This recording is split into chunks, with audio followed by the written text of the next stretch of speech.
Hématome rétroplacentaire, synonyme de décollement prématuré d'un placenta normalement inséré, connu sous le nom de décollement placentaire.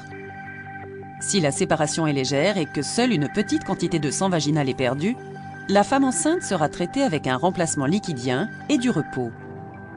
Toutefois, si la séparation est plus importante, ou bien si le placenta est entièrement détaché de l'utérus, la mère et le bébé peuvent être en grand danger. Collection de sang entre le placenta et la paroi utérine. di leen ñaan boo leen seetaanee suñu vidéo ba pare ngeen bës abonné bu leen fàtte mu ko bës cloche bi suuf parce que moom mooy tax vidéo bu ñu dugal ngeen njëkk see jot.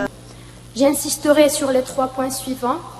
C'est un accident aigu, paroxystique, imprévisible qui peut survenir sur n'importe quelle grossesse. C'est une urgence, c'est l'urgence obstétricale par excellence. C'est une affection grave. Pourquoi? Parce qu'elle met en jeu le pronostic vital, maternel et fœtal. Voici une image qui illustre l'hématome au cours de la grossesse. Donc c'est ce qui est en rouge entre le placenta et la paroi utérine. Une deuxième image qui montre l'hématome après la délivrance. Pourquoi est-il important de connaître cette pathologie? Premièrement parce qu'elle est fréquente à l'origine de 30% des métrorragies du 3e trimestre. Le diagnostic est clinique, je souligne le mot clinique, et le pronostic vital, maternel et fœtal sont mis en jeu. Les facteurs de risque. Donc, l'hématome rétroplacentaire peut être spontané comme il peut être provoqué. Mais il est important de savoir qu'il est imprévisible, paroxystique, il peut survenir sur n'importe quelle grossesse, même en l'absence de facteurs de risque. Si les facteurs de risque sont présents, il s'agirait essentiellement d'HTA gravidique, compliqué ou non, d'une prééclampsie. Sur le plan physiopathologique, l'HRP, malgré son vieillage, n'a pas encore révélé ses secrets. Mais ce qui est admis, c'est qu'il retentit sur le fœtus, il retentit sur la mère. Sur le fœtus, les échanges materno-fœtaux interrompus par la présence de l'hématome seraient à l'origine d'une hypoxie. L'hypoxie est à l'origine d'une souffrance fœtale aiguë, voire mort fœtale.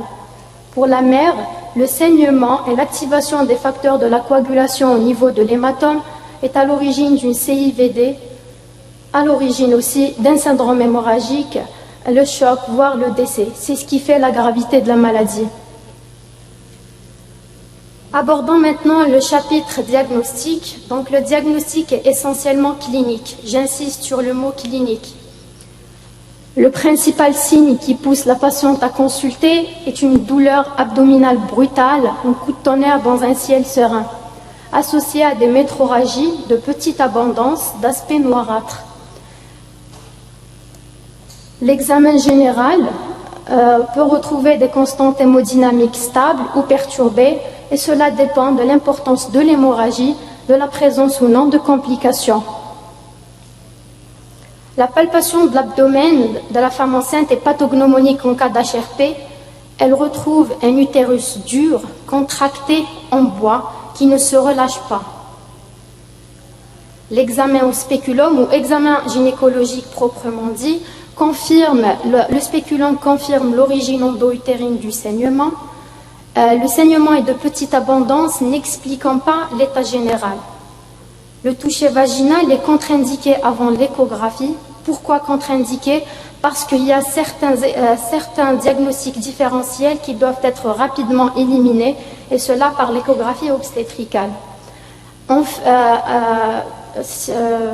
Le diagnostic est posé cliniquement. On passe maintenant au volet, on passe maintenant à l'examen du fœtus. Les BCF peuvent être absents, ils peuvent être masqués. Ils peuvent être en rapport soit avec une souffrance fœtale, une mort fœtale. Les examens complémentaires ne doivent en aucun cas retarder le diagnostic et la prise en charge. Il s'agit de l'échographie obstétricale qui a 3 buts. Le premier, c'est le diagnostic positif. Il permet de confirmer l'hématome, de préciser son siège, son abondance. Le deuxième but est le diagnostic différentiel, essentiellement le placenta prévia. C'est ce diagnostic différentiel qui contre-indiquait tout à l'heure le toucher vaginal lors de l'examen clinique. L'état fœtal, l'échographie également permet d'apprécier l'état fœtal, c'est-à-dire sa vitalité, présence ou non d'une activité cardiaque, La viabilité, c'est par rapport au poids fœtal et la gestationnelle. Voici une image qui montre un hématome rétroplacentaire à l'échographie. Les complications. Les complications maternelles peuvent aller d'une simple hémorragie, voire le décès. Pour le fœtus, il s'agirait essentiellement d'une souffrance fœtale aiguë, voire mort in utero. C'est ce qui fait la dangerosité de cette pathologie. Le pronostic, actuellement, le pronostic maternel a été amélioré. La mortalité est devenue rare grâce à une meilleure prise en charge. Par contre, la mortalité fœtale reste toujours élevée. Elle peut atteindre les 50 à 60%. Le pronostic fonctionnel maternel est en rapport avec le choc hémorragique, essentiellement un type d'insuffisance rénale chronique, d'insuffisance hypophysaire. Pour le fœtus, il s'agirait essentiellement de retard psychomoteur, de troubles du comportement, de retard scolaire comme conséquence de la souffrance fœtale. La prise en charge. Donc, qui dit HRP dit urgence, qui dit HRP dit malfaisance du temps qui passe. Il faut intervenir en urgence. Si on n'intervient pas à temps, on risque de perdre et la mère et son enfant. Donc, le but du traitement, c'est de sauver la mère, de sauver l'enfant, vu que c'est une urgence qui met en jeu le pronostic vital. Les moyens, sur le plan médical, ce sont les mesures de réanimation. Il faut corriger les troubles de la coagulation, il faut réanimer la patiente. Sur le plan obstétrical, la patiente doit accoucher en urgence. La voie de l'accouchement dépendra de la gestationnelle, dépendra de l'état maternel, de l'état fœtal. Donc, si le fœtus est vivant et viable, l'accouchement se fera par césarienne de sauvetage. Si le fœtus est mort ou non viable, l'accouchement se fait soit par césarienne, soit par voie basse, et cela en fonction de l'état hémodynamique maternel. Si la mère est hémodynamiquement instable, la césarienne sera pratiquée en première intention. Lors de la grossesse, l'utérus d'une femme accueille et protège le fœtus en développement pendant approximativement 40 semaines. À l'intérieur de l'utérus, le fœtus est rattaché à sa mère par le cordon ombilical qui est fixé à la paroi utérine par une masse de tissu appelée placenta.